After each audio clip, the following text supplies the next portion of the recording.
Labubu পুতুল কিনে তোমরাও এই সমস্যায় পড়তে পারো, তাই সতর্ক করে দিচ্ছি, পুরো ভিডিওটা দেখে নাও। ইউটিউবে লাবুবু লাবুবুর এত ভাইরাল ভিডিও দেখে ভাবলাম যে মেয়ের জন্য আমি একটা কিনি। অনলাইনে 3 প্যাকেট অর্ডার করলাম। মোট খরচ পড়লো প্রায় 1800 টাকা। প্রথম প্যাকেট খুলতেই এই লাবুবুটা বেরিয়ে আসলো, ভালোই দেখতে।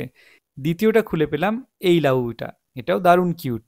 কিন্তু তৃতীয় প্যাকেট খুলে পেলাম এই ছাই রঙের লাবুবুটা। ইন্টারনেট ঘেটে দেখলাম এটা নাকি রেয়ার কালার, এটার দাম নাকি 50,000 টাকা হতে পারে। আমি তো ভীষণ খুশি হয়ে গেলাম।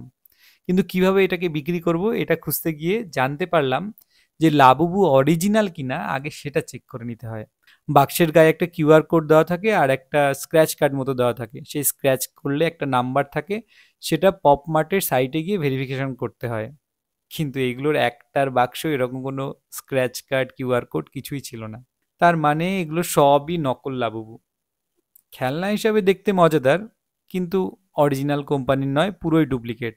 কাজে অনলাইনে লাবুবু কিনতে চাইলে যতটা পারো সস্তায় ফ্লিপকার্ট অ্যামাজন থেকে কিনে নাও। আর দেখো কোনো বন্ধু যেন লাবুবু কিনতে গিয়ে হাবুডুবু না খায়, সেই জন্য তার সাথে এই ভিডিওটা শেয়ার করে দাও। তোমরা কি কেউ লাবুবু কিনেছো? কোনো অভিজ্ঞতা হয়েছে? কমেন্ট করে জানিও। আর হ্যাঁ, এরকম ভিডিও পেতে একটা লাইক একটা সাবস্ক্রাইব করে দিলে দারুণ হয়।